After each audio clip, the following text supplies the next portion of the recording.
সময় এক অদ্ভুত শিল্পী, সে কারো মুখে অযাচিত রেখা এঁকে দেয়, আবার কারো মনে জমা করে হাজারো স্মৃতি।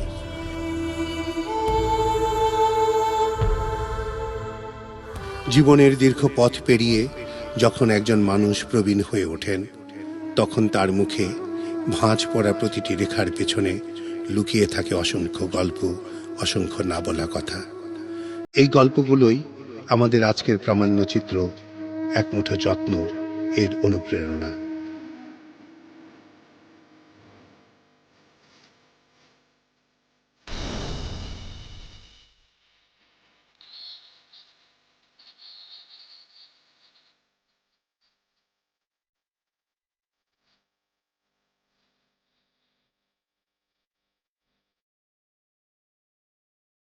প্রতিদিন সূর্য ওঠে, আবার অস্ত যায়, কিন্তু এই সূর্য ওঠা ডোবার মাঝখানে কিছু মানুষ আছেন যাদের জীবন যেন থমকে গেছে কোনো এক প্রান্তে এসে।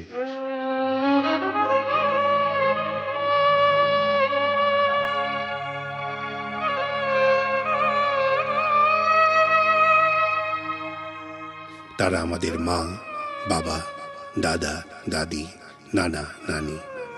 একসময় যারা নিজের সবটা উজাড় করে দিয়ে আমাদের বড় করেছেন, আজ তারাই যেন হয়ে পড়েছেন অপরিহার্য কিন্তু অবহেলিত এক শ্রেণী। প্রবীণ বয়স এ এক ভিন্ন জগৎ, যেখানে শরীর ক্রমেই দুর্বল হয়ে পড়ে, স্মৃতি মাঝে মধ্যে প্রতারণা করে, আর চারপাশের মানুষগুলো যেন ব্যস্ত হয়ে পড়ে নিজেদের জীবনে। কিন্তু তবুও এই মানুষগুলো বুকের ভেতর আগলে রাখেন একটি বিশাল অতীত, এক অদ্ভুত শূন্যতা, যেখানে মানুষ থাকে কিন্তু কথা বলার কেউ থাকে না, যেখানে সময় আছে কিন্তু প্রয়োজন নেই।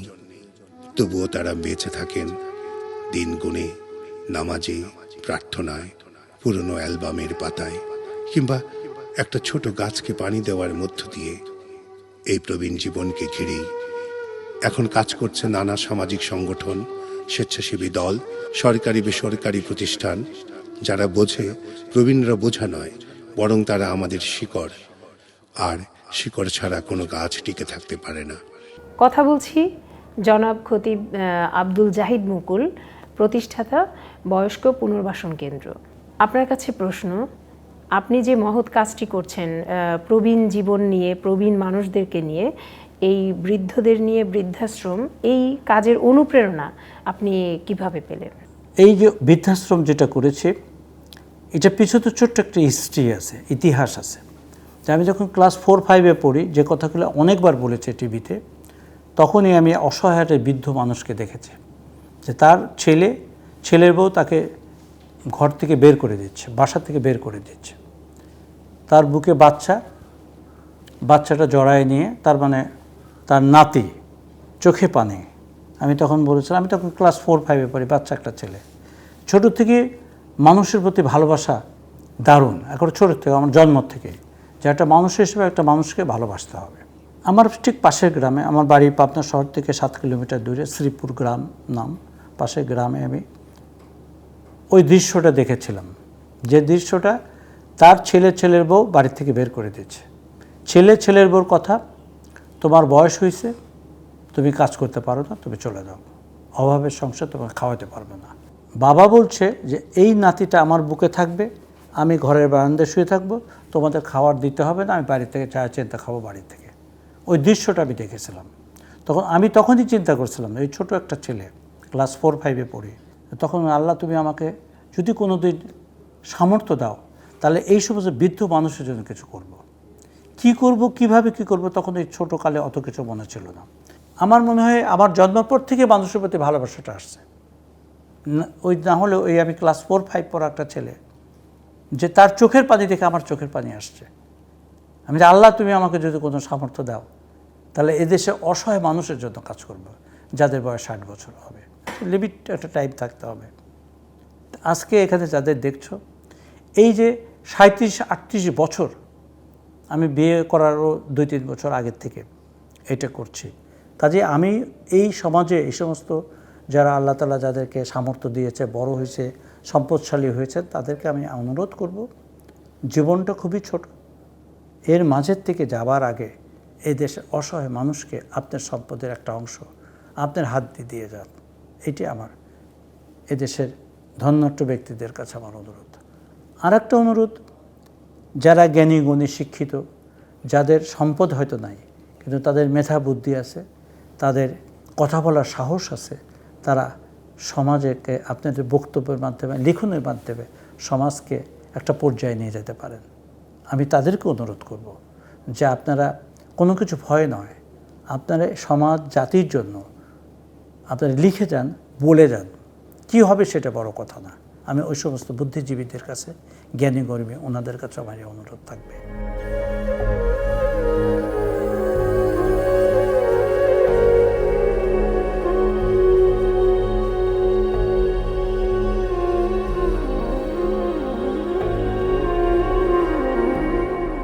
পরিবারের সাথে প্রবীণ জীবন কাটুক, এটাই সবার কাম্য।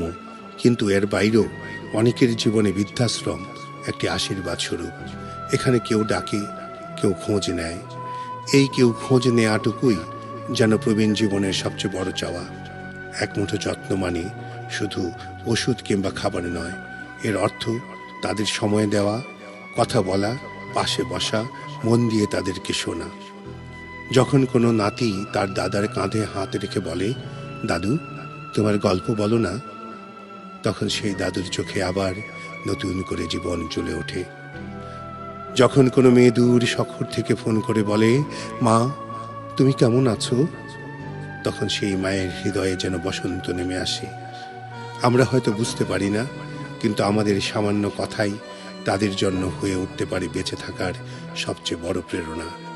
প্রবীণ জীবন মানেই শেষ নয়, বরং এটি হলো এমন এক অধ্যায় যেখানে সম্মান, ভালোবাসা আর যত্ন সবচেয়ে বেশি প্রয়োজন।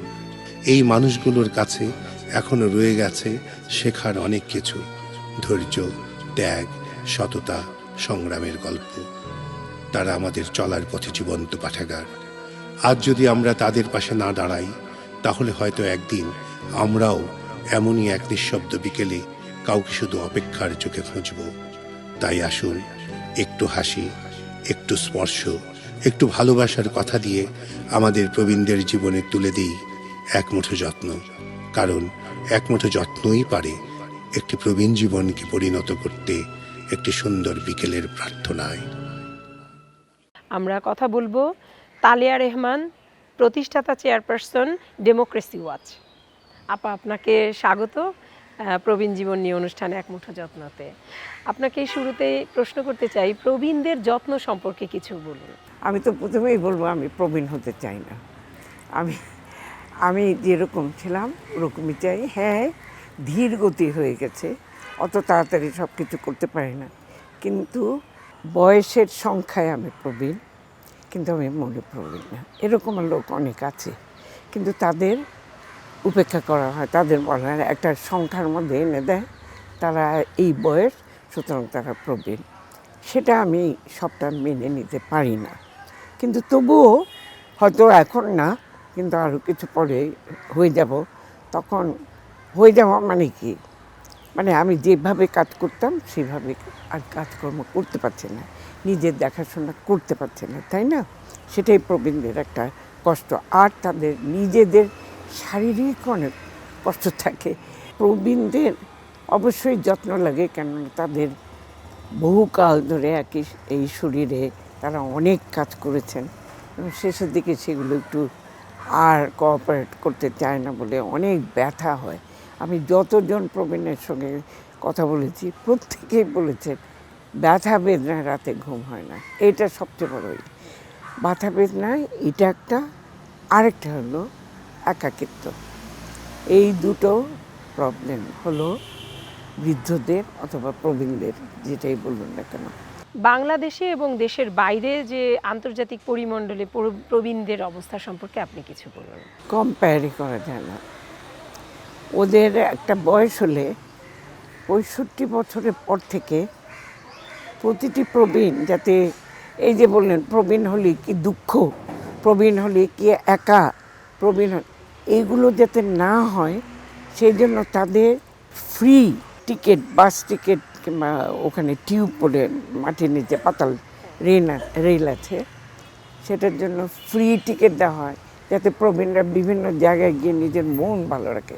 প্রবীণদের সবচেয়ে বড় প্রয়োজন হলো নিজেদের মনটাকে শক্তিশালী রাখা। মনটাকে যদি ঠিক মতো রাখে তাহলে অনেক সময় শরীরটা, এটা তো সবাই জানে যে মনটা যদি শক্ত রাখে শরীরও অনেকটা শক্ত থাকে। ব্রিটেন যেরকম বললেন সমাজ কল্যাণমূলক একটা দেশ, পৃথিবীর মধ্যে একটি সবচেয়ে নিয়মতান্ত্রিকভাবে সমাজ কল্যাণ। তারা ওই 65 বছর হলে একটা করে এরকম ফ্রি টিকিট দেয় যাতে বাইরে গিয়ে ঘুরতে পারে, সিনেমায় যেতে পারে, বন্ধুবান্ধবের সঙ্গে দেখা করতে পারে, এই করে তাদের ভালো রাখার একটা চেষ্টা করে। ওখানে তো জানেন সব চিকিৎসা রাষ্ট্রই করে, রাষ্ট্রে সকলের স্বাস্থ্য, সব সিটিজেনের স্বাস্থ্য, সমস্ত দায়িত্ব সরকার। এটাকে বলে ন্যাশনাল হেলথ সার্ভিস, NHS। এই দিক দিয়ে সবসময় তারা কেয়ার পায়। স্বাস্থ্য যখন একটু শরীর খারাপ হলে যদি না যেতে পারে ডাক্তার আসে অথবা হাসপাতালে নিয়ে। আপা, আপনাকে অসংখ্য ধন্যবাদ। প্রবীণ জীবন নিয়ে অনুষ্ঠান এক মুঠো যত্নতে আপনি যে মূল্যবান কথা বললেন। খুব ভালো থাকবেন, সুস্থ থাকবেন, আনন্দে থাকবেন।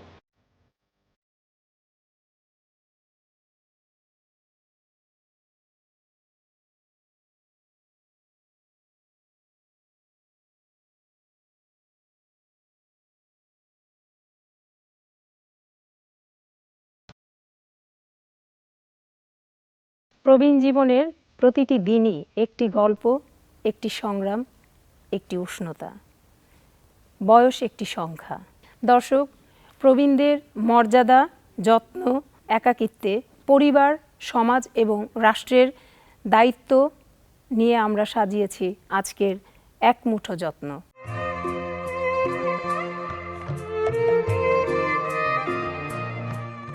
স্টুডিওতে উপস্থিত আছেন বিশিষ্ট নাট্য ব্যক্তিত্ব জনাব আবুল হায়াত এবং দিলারা জামান।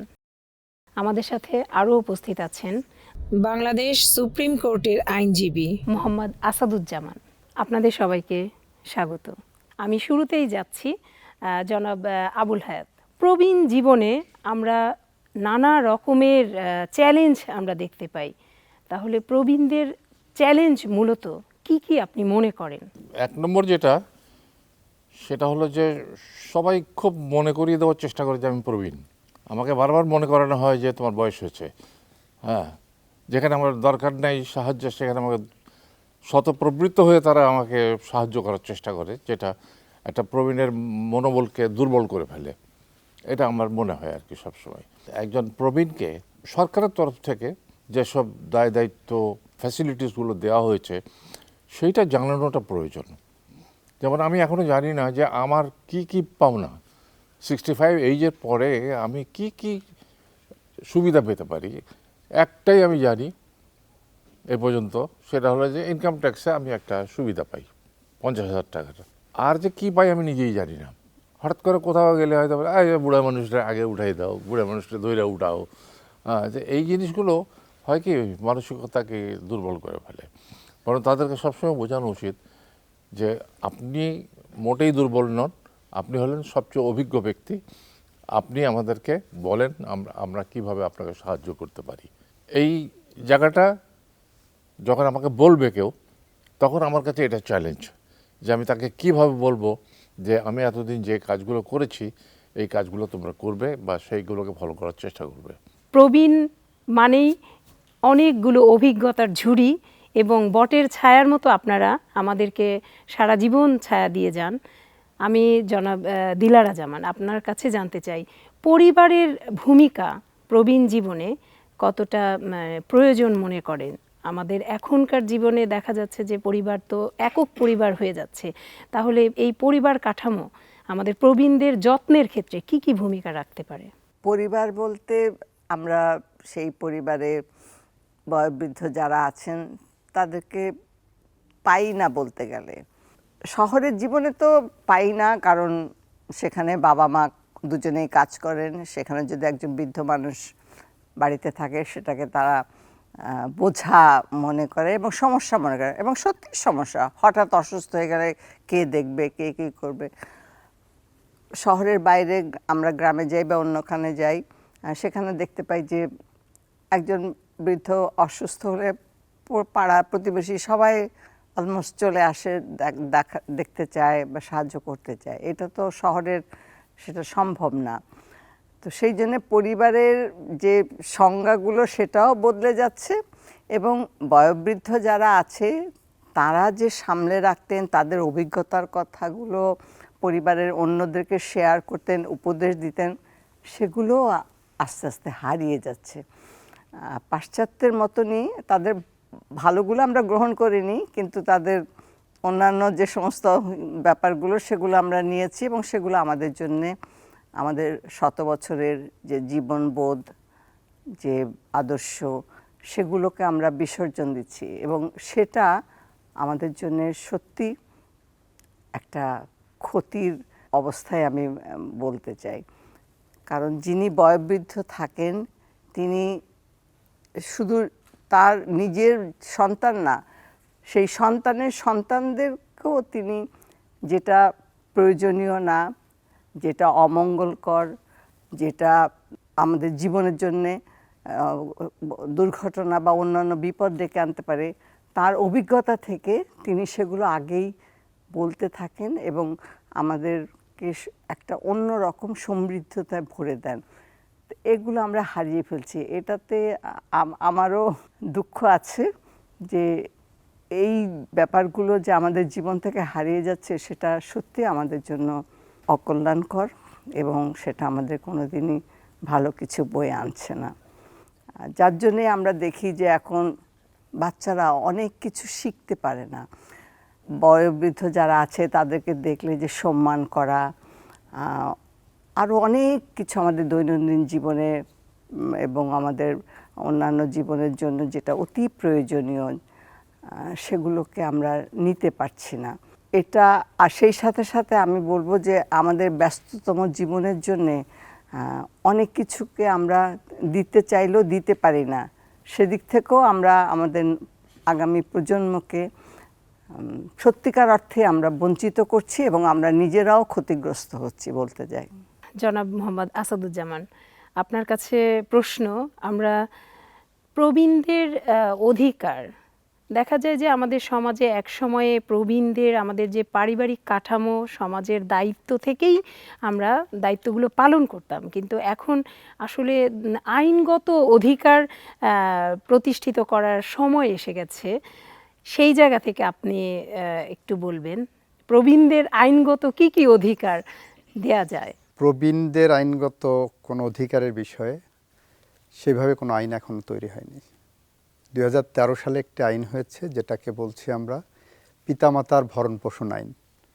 শুধুমাত্র পারিবারিকভাবে পিতামাতাকে ভরণ পোষণ দেবেন। যদি সেটা না দেওয়া হয়, কোনো সন্তান যদি এককভাবে বা কয়েকজন সন্তান থাকলে তারা যদি পিতামাতাকে ভরণ পোষণ না দেন, তাহলে ম্যাক্সিমাম তাদের 3 মাস জেল, 1 লক্ষ টাকা জরিমানার বিধান রেখে একটা আইন করা হয়েছে এবং বিধিমালাও করা হয়েছে। প্রবীণদের জন্য সমাজ কল্যাণ মন্ত্রণালয় থেকে প্রবীণ সংঘ বা বিভিন্ন যে দেওয়া হচ্ছে, সুবিধার কথা বলা হচ্ছে। আবুল হাদ সাহেব খুব যথার্থই বলেছেন। একজন প্রবীণের কি অধিকার সেটা কিন্তু জানেন, প্রবীণ নিজেই জানেন না। উনি একটু সচেতন বলে হয়তো উনি জানেন যে 50,000 টাকা পর্যন্ত ওনার ট্যাক্স রিবেট পাচ্ছেন। ওনার মতো সচেতন সবাই না, এটা জানেন না। আরেকটি জিনিস দেখেন যে আমাদের ধর্মীয় আইনের ক্ষেত্রেও একজন পিতামাতা তার সন্তানকে তার সম্পত্তি গিফট করে দিয়ে গেলে জীবদ্দশায়, যেদিন গিফট করবেন ওই দিন থেকেই কিন্তু তার অধিকার সম্পূর্ণ চলে যাচ্ছে। ইসলামিক লতে আপনার উইল করার বিধান নাই, বা করলেও 1/3 তার এন্টার প্রপার্টি করতে পারবেন, ওয়ারিসদের করতে পারবেন না, বিভিন্ন শর্ত আছে। 1962-63 সালে পাকিস্তান সুপ্রিম কোর্টের একটা রায় আছে। সেই রায়ে কিন্তু এই পিতামাতার এই অধিকারটাকে আবার সংযত করে যাওয়া হয়েছে, যেটাকে বলা হচ্ছে ইউসুফরাক্ট রাইট, জীবন সত্য।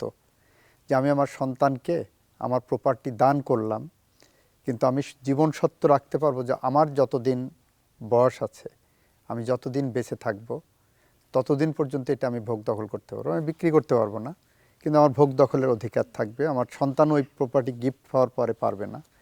এটা আমাদের দেশে এখন আইনি পরিকাঠামো আসেনি। ফলে যে কোনো কল্যাণমুখী কল্যাণকর রাষ্ট্রের একটি দায়িত্ব হলো তার সকল নাগরিকের জন্য যেমন চিন্তা করা, তার প্রবীণ নাগরিকদের অভিজ্ঞতাকে কাজে লাগিয়ে দেশকে এগিয়ে নেওয়ার জন্য, সমৃদ্ধ করার জন্য, সুন্দর পথে পরবর্তী প্রজন্মকে রেখে যাওয়ার জন্য প্রবীণদের উপর ফোকাস করা উচিত। তাহলে প্রবীণদের কাছ থেকে আমরা যে জীবনের গল্প পাবো, যে স্বপ্নের কথা শুনতে পারবো, যে স্বপ্নের সারথি হিসাবে ওনারা বিভিন্ন সময় কল্পনা করেছেন, সেই কল্পনার পথ ধরে আমাদেরকে এগিয়ে যেতে সহায়তা করবেন। আবুল হায়াত সাহেব আমাদের তরুণদের কাছে একটা আইডল হিসাবে আছেন, দিলারা জামান তরুণদের কাছে আইডল হিসাবে আছেন।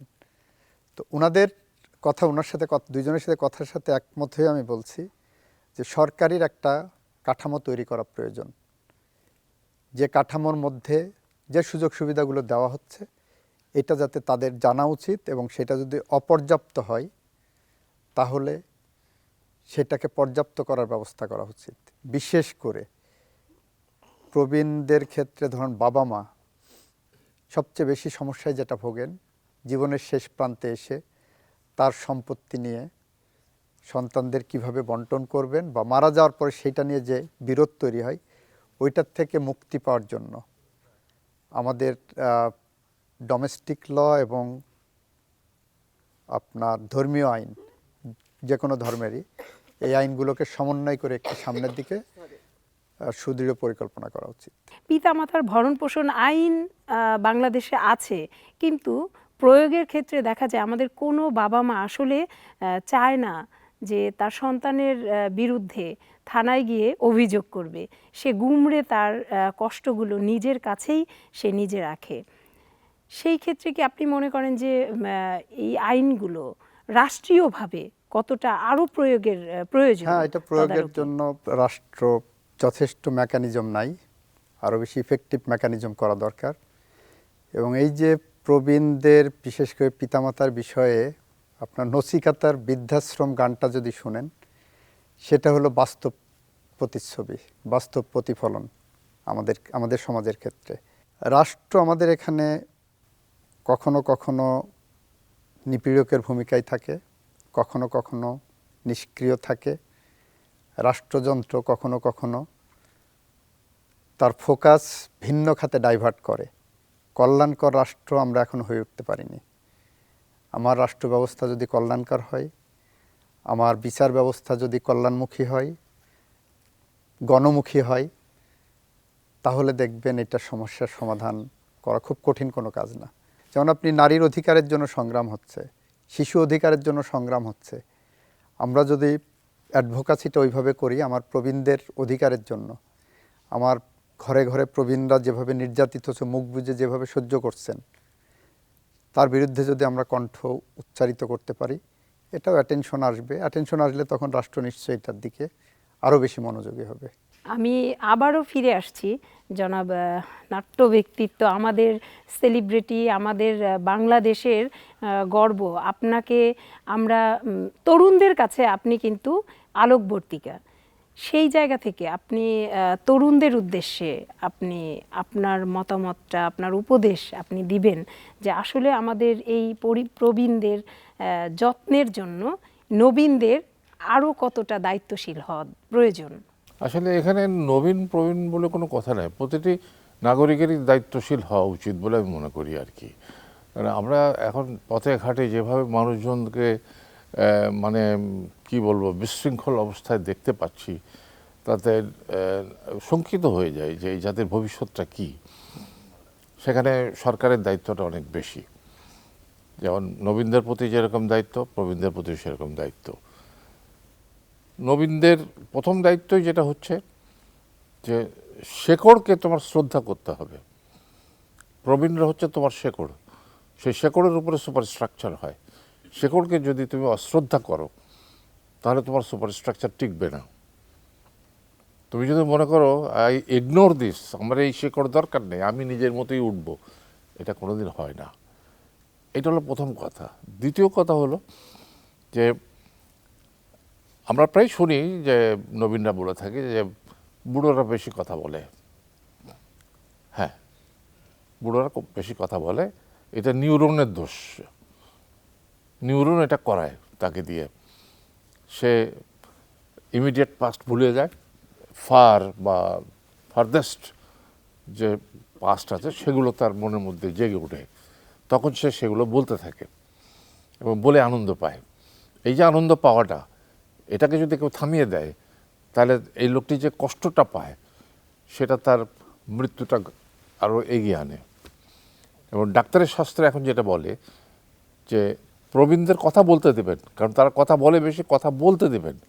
যত বেশি কথা বলবে তার হার্ট তত বেশি চলবে, তার ব্লাড সার্কুলেশন তত বেশি হবে, and he will live long, এবং সুস্থভাবে বাঁচবে। এই কথাগুলো তাদেরকে জানতে হবে। আমাদের এখানে এখনও সেই ব্রিটিশ আমলের সেই আইন আছে যে 56 থেকে এখন 59 হয়েছে রিটায়ারমেন্টের এজ। 59-এ একটি লোক ম্যাচিওর হয়ে যায় কাজে, তার অভিজ্ঞতা আর কারোর সাথে প্যারালাল করা যাবে না। যখন সে চরমভাবে অভিজ্ঞ তখন আমরা তাকে বলি যথেষ্ট হয়েছে, এখন যে বাড়ি যাও, এখন জায়নামাজ বিছিয়ে তো তসবি নিয়ে মাথা টুপি পরে খালি নামাজ পড়তে থাকো, আর তোমার কোনো কাজ নাই দুনিয়াতে। ধর্মকর্ম কে করবে না করবে এটা তো তোমাকে বলে দিতে হবে না, সে নিজের মতোই সে করবে। কিন্তু তার যে অভিজ্ঞতাটা, এটা কিন্তু রাষ্ট্র হারাচ্ছে।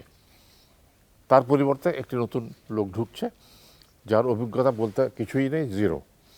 তারপরে এই যে অভিজ্ঞতাটা সরকার যদি কাজে লাগাতো তাহলে প্রবীণদের সরকারি কাজে মানে তার অবদান রাখার সুযোগটা থাকতো। প্রবীণের যখন কাজ থাকে না তখন তার মনের মধ্যে হতাশা জাগে এবং তার মৃত্যুটা তত দ্রুত ঘনিয়ে আসে। এটা প্রবীণদের দায়িত্ব যে তাদেরকে মনে করিয়ে দরকার যে না, আপনি শেষ হননি, আপনি হলেন আমাদের কর্ণধার, আপনার পথে আমরা যাব, আপনি কাজ করে যান, এগিয়ে যান, ইউ আর স্টিল ইয়াং। এটা তাদেরকে বোঝাতে হবে এবং সরকারকেও বলতে হবে যে আপনি এখনও আমাদের সাথে আছেন, বা আমি আপনার সাথে আছে, আপনার অভিজ্ঞতাকে আমরা কাজে লাগাবো। কিন্তু সেটা হয় না এখানে, যে কারণে আমরা বেশিরভাগ লোককেই দেখি যেদিন রিটায়ার করে তারপরের দিন থেকে মানে এই রকম লোকটা এইরকম হয়ে যায়। So that is the end of everything আর কি। দর্শক, শুনছিলাম প্রবীণদের স্বাস্থ্যগত সমস্যা। শুনে আসি অধ্যাপক ডাক্তার সামনুন এফ তাহা, তার কাছ থেকে প্রবীণদের স্বাস্থ্যগত সমস্যা কি কি হতে পারে। প্রবীণদের যেসব রোগগুলো হয় সেটা কিন্তু তরুণদের হয় না। ব্লাড প্রেশার, ডায়াবেটিস, এই ধরনের কমন কিছু অসুখ তো আছেই।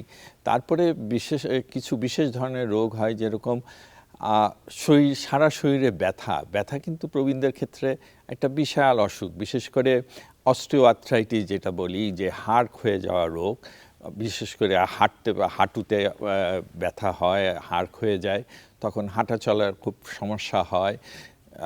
প্রবীণ মহিলাদের ক্ষেত্রে ইউরিনারি ইনকন্টিনেন্স, যে প্রস্রাব ধরে রাখতে পারে না, এটা একটা বিশাল সমস্যা।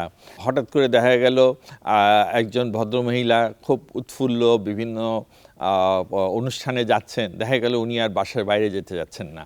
তার আপনি খোঁজ নিয়ে দেখেন, হয় তার এই ধরনের ইউরিনারি ইনকন্টিনেন্স অথবা হাঁটু ব্যথা, এই ধরনের কোনো একটা বিশেষ কারণে যেটা তাকে হাঁটা চলায় সমস্যা তৈরি করে, অথবা তাকে কোনো একটা অস্বস্তিকর পরিস্থিতিতে ফেলে, সেই জিনিসগুলো কিন্তু দেখা যায় এবং সেটার থেকে কিন্তু সোশ্যাল আইসোলেশন ডেভেলপ করে।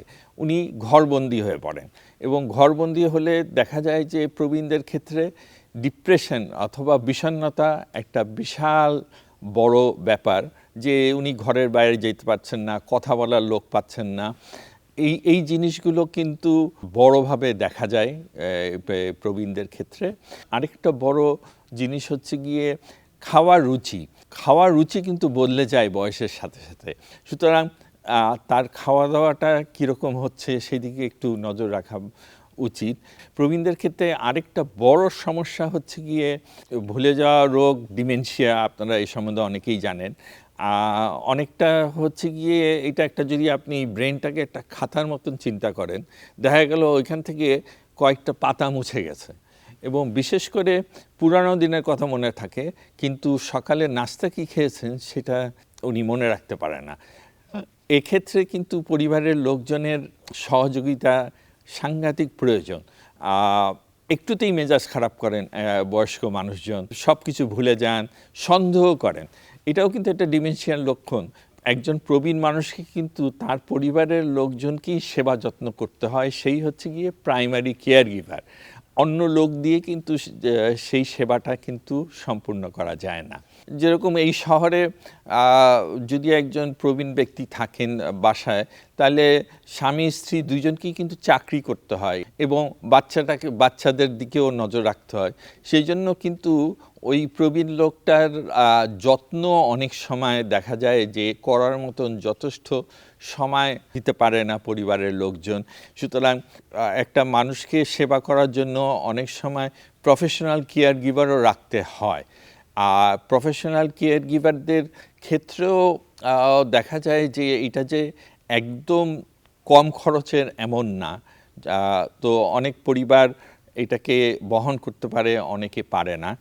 একটা জিনিস মনে রাখতে হবে, প্রফেশনাল কেয়ার গিভার কিন্তু সারা জীবনের জন্য নয়। পরিবারের লোকজনই হচ্ছে গিয়ে সেবা দানের জন্য সবচেয়ে উপযুক্ত মানুষ। আপা, আপনার কাছে জানতে চাই, প্রবীণদের আমাদের দেশে তো অধিকার এখনো ওইভাবে আইনি প্রতিষ্ঠিত হয় না। বিশেষ করে নারী প্রবীণদের কিছু, পুরুষ প্রবীণদের থেকে নারী প্রবীণদের কিছু বেশি যত্নের প্রয়োজন হয়। এই জায়গা থেকে আপনি নারী প্রবীণদের নিয়ে কিছু বলুন। আমার বয়স এখন 84 বছর চলছে। আমি আমার এই যে কাজ, শুটিং করি বা অন্যান্য কাজে আমি গ্রামে গঞ্জে অহরহ যাতায়াত আমার, সেখানে দেখি যে প্রবীণ নারীদের যে অবস্থা, সেটা সত্যি আমাকে অনেক কষ্ট দেয়। ছেলেদের চাইতেও মেয়েরা স্বাস্থ্যগতভাবে আগে তারা গুঁজা হয়ে যায়, হাড় ক্ষয় হয়ে যায়। তার কারণ সূর্যের যে তাপটা সেটা তার শরীরে সেরকমভাবে লাগাতে পারে না। তাকে রান্নাঘরে বা অন্য যে সমস্ত কাজ সারাদিন সেটা নিয়েই থাকতে হয়। এই দিকগুলো আমরা, এর সাথে সাথে আরও অনেক জটিলতা আছে মেয়েদের। সেদিক দিয়ে বিচার করলেও আলাদা যে যত্নটা বা আলাদা একটা দৃষ্টি তার প্রতি দেওয়া, এটা কিন্তু আমরা প্রথম থেকেই জানি না এবং পরিবারের মধ্যে জানতেও দেওয়া হয় না। এই ব্যাপারগুলো আমরা কোথা থেকে শিখব? আমাদের পাঠ্য বইও সেরকম কোনো আমরা সিলেবাস দেখতে পাই না যে প্রবীণদের প্রতি আমাদের যে দায়িত্ব, যে কর্তব্য, সেটা বাচ্চারা ছোটোবেলা থেকে যদি শিখে আসে কিছুটা অন্তত। আমাদের পাঠ্য বইতে আমি অত্যন্ত দুঃখের সঙ্গে বলতে চাই যে নীতি কথা যেগুলো ছিল আমাদের জীবনের অতি প্রয়োজনীয়, গল্পে বা ছড়ায় বা কবিতার ভেতর দিয়ে আমরা যে নীতি কথাগুলো জানতাম, শিখতাম, সেগুলো এখন নাই, চলে গেছে। তো আর বাড়িতেও তো বাবা মায়ের কাছে এইসব নীতি কথাগুলো, ভালো কথাগুলো, বড়দের প্রতি সম্মান করা, বড়দের যত্ন নেওয়া, একজন বয়স্ক লোক দেখলে তাকে হাত ধরে রাস্তা পার করে দেওয়া, তার ব্যাগটা একটু নিয়ে আগিয়ে দেওয়া, এগুলো কোথায় শিখবে আমাদের বাচ্চারা? তো এখন অন্য দিকগুলো তো নাই। আমি মেয়েদের ব্যাপারে সেজন্য আশাবাদী না। আমি তো এতটা 60-65 বছর কাজ করেছি একজন নারী শিল্পী হিসেবে, আমার কি সুযোগ সুবিধা আছে? আমি তো কোথাও গেলে এখন পর্যন্ত আমি যে চিকিৎসা নেই বা কোথাও গেলে আমাকে আমাদের অ্যাটর্নি জেনারেল স্যার বললেন যে প্রবীণদের জন্য আলাদা জায়গা করে দিতে হয়, তাদেরকে আগে দেওয়ার ব্যবস্থা আছে। আমি কোথাও কিন্তু আজ পর্যন্ত এভাবে দেখিনি যে একজন প্রবীণকে যারা আছেন তারা তো দেনই না, বরঞ্চ যারা সেবা দেবেন তাদেরকেও কখনো শুনি না যে বৃদ্ধ মানুষটিকে ওনাকে আগে আসতে দেন। তো এগুলো আমাকে খুব ব্যথিত করে। আমি জানি না আমার জীবদ্দশায় এগুলো দেখে যেতে পারবো কি না, কিন্তু আমি খুবই কষ্ট পাই আর কি। এবং যারা নারী অধিকার নিয়ে কাজ করছেন তাদের সঙ্গে আমার প্রায়ই ঝগড়া হয় যে তোমরা সত্যিকার অর্থেই যে নারীদের যে অধিকারগুলো যে গোড়া থেকে যেগুলো দরকার সেগুলোর জন্য তোমরা কাজ করো, তাহলেই বোধহয় আমরা হয়তো নারীদের প্রতি কিছুটা সুবিচার করতে পারবো, বিশেষ করে প্রবীণদের প্রতি।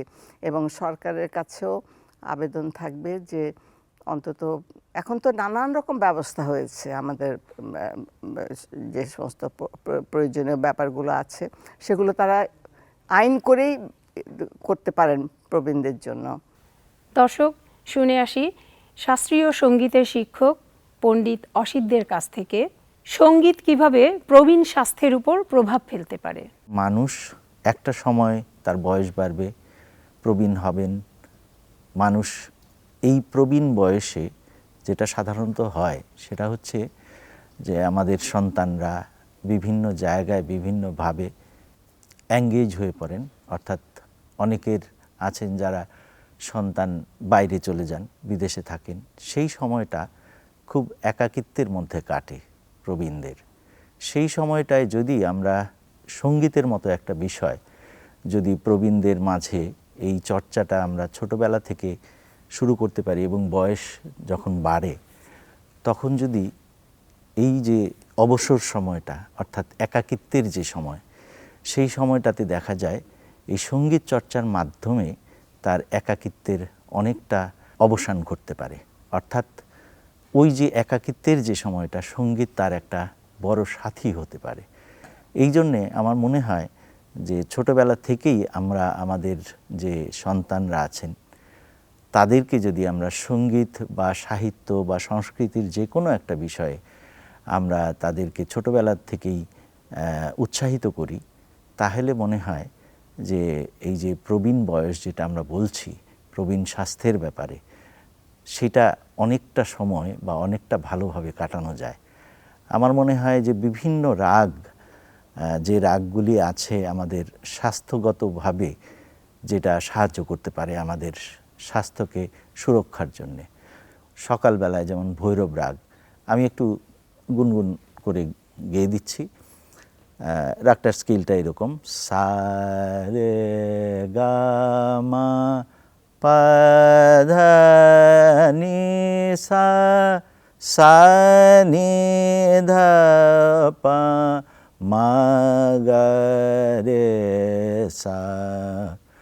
पवन चलत पुरवैया से हरि, पवन चलत पुरवैया से हरि, मोरे अंगना आज ठारे, पिहर बागर माँ ले हों लगाए, पवन चलत पुर बैया से हरि।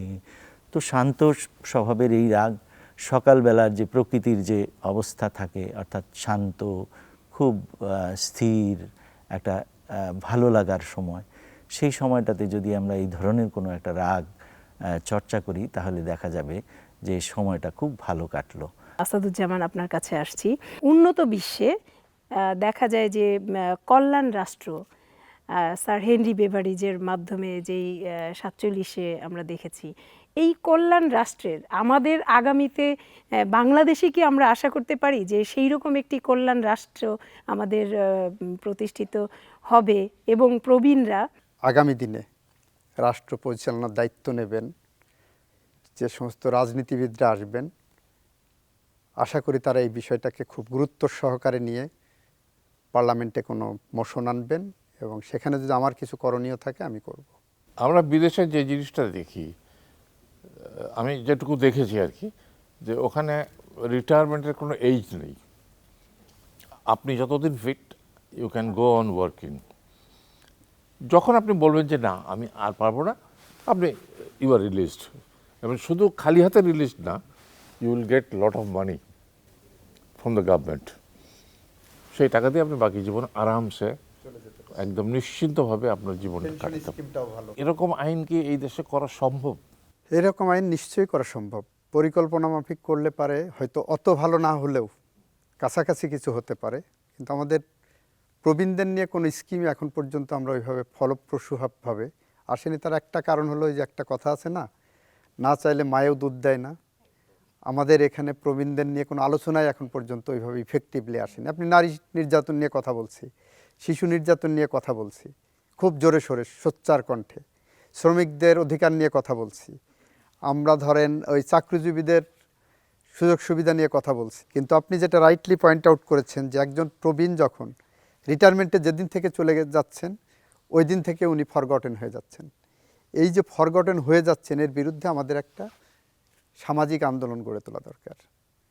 প্রবীণদের যারা কাজ করছেন তাদের মধ্য থেকেও এই যাতনাগুলো, এই বেদনাগুলো, এই অভিজ্ঞতাগুলো সামনে যদি নিয়ে আসা যায়, আমি বিশ্বাস রাখি আগামী দিন যারা সরকার পরিচালনা করবেন তারা এটাকে টেক আপ করবেন।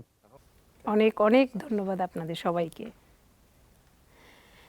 দর্শক শ্রোতা, আমরা এতক্ষণ আলোচনা, আড্ডা, আমরা আলোচনাতে অনেক কিছু আমরা শেয়ারিংয়ের মধ্যে দিয়ে শিখলাম। আমরা প্রবীণ জীবন নিয়ে অনুষ্ঠান এক মুঠো যত্ন আবারও আপনাদের সাথে দেখা হবে, হয়তো এক সমুদ্র ভালোবাসা নিয়ে, হয়তো কোনো সমুদ্রের পাড়ে গিয়ে আমরা এই অনুষ্ঠানটি করব। সবাই খুব ভালো থাকবেন, আনন্দে থাকবেন, হাসতে থাকবেন।